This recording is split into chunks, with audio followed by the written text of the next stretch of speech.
ফের ধাক্কা খেল রাজ্য সরকার। চাকরিহারা গ্রুপ সি ও গ্রুপ ডি কর্মীদের ভাতা দেওয়ার সিদ্ধান্তের ওপর আগেই অন্তর্বর্তী স্থগিতাদেশ জারি করেছিল কলকাতা হাইকোর্ট। শুক্রবার সেই অন্তর্বর্তী স্থগিতাদেশের মেয়াদ আরও বাড়ালেন বিচারপতি অমৃতা সিনহা। বিচারপতি তার নির্দেশে বলেছেন 2026 সালের 30শে জানুয়ারি পর্যন্ত চাকরিহারা গ্রুপ সি ও গ্রুপ ডি কর্মীদের এই ভাতা দেওয়া যাবে না। গত 26শে এপ্রিল রিভিউ পিটিশনের নিষ্পত্তি না হওয়া পর্যন্ত চাকরিহারা শিক্ষাকর্মীদের জন্য ভাতা ঘোষণা করেন মুখ্যমন্ত্রী। গ্রুপ সির ক্ষেত্রে চাকরিহারাদের জন্য মাসে 25,000 টাকা এবং গ্রুপ ডির ক্ষেত্রে মাসিক 20,000 টাকা ভাতা দেওয়ার ঘোষণা করা হয়, যার বিরুদ্ধে হাইকোর্টে মামলা দায়ের করেন কয়েকজন চাকরি প্রার্থী। সেই মামলায় 20শে জুন ভাতা দেওয়ার সমর্থনে রাজ্য সরকারের সব যুক্তি খারিজ করে দেয় হাইকোর্ট। ভাতা দেওয়ার উপর অন্তর্বর্তী স্থগিতাদেশ দেন বিচারপতি অমৃতা সিনহা। বিচারপতি তার কড়া পর্যবেক্ষণে বলেছিলেন, রাজ্য সরকারকে এই প্রকল্প চালিয়ে যাবার অনুমতি দিলে তার নীরবে প্রতারণা ও দুর্নীতিকে সমর্থন করা সমান হবে।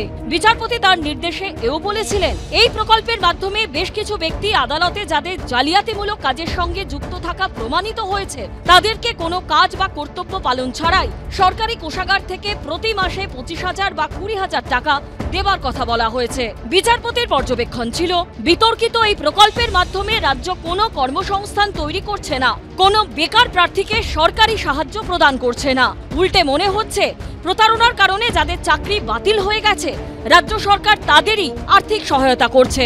এবার সেই অন্তর্বর্তী স্থগিতাদেশের মেয়াদে বৃদ্ধি করল কলকাতা হাইকোর্ট। সামান্য আইনের ছাত্র এটা জানেন, সাধারণ যারা আইনের সঙ্গে দূর দূর পর্যন্ত সম্পর্কিত নন তারাও জানেন, এ ধরনের অবাস্তব কোনো পদক্ষেপ সরকার যদি নেয় সেটা কোর্টে গ্রহণযোগ্য হবে না। সচেতনভাবেই আমাদের আইনজীবী মুখ্যমন্ত্রী তিনি এই পদক্ষেপ নিয়েছিলেন।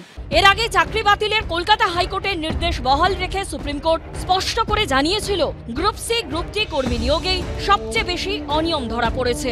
এই প্রেক্ষাপটে গত 17 এপ্রিল সর্বোচ্চ আদালত জানায়, শুধুমাত্র যে শিক্ষকরা দাগী বা অযোগ্য হিসাবে চিহ্নিত নন 31শে ডিসেম্বর পর্যন্ত তাদের চাকরি বহাল থাকবে।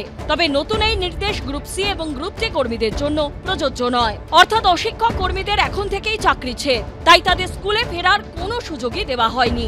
মুখ্যমন্ত্রী মানবিকতার খাতিরে এই পরিবারগুলির পাশে দাঁড়াতে গেছিলেন, আর এই সিস্টেমটার একটা অংশ সেটাও কেড়ে নিতে চায়। এখনই তারা দেখতে পাচ্ছেন কারা পাশে থাকতে চায় আর কারা সব দিক দিয়ে ক্ষতি করতে চায়। এসএসসি 2016 সালের প্যানেল বাতিলের পর সুপ্রিম কোর্টের নির্দেশে নতুন নিয়োগ প্রক্রিয়া শুরু করেছে কমিশন। গ্রুপ সি ও গ্রুপ ডি কর্মী নিয়োগের জন্য অনলাইনে আবেদন নেওয়া শুরু হয়েছে 16 সেপ্টেম্বর থেকে। 31শে অক্টোবর পর্যন্ত আবেদন করা যাবে। সৌভিক মজুমদার, শিবাশিস মৌলিক ও উজ্জ্বল মুখোপাধ্যায়ের রিপোর্ট, এবিপি আনন্দ।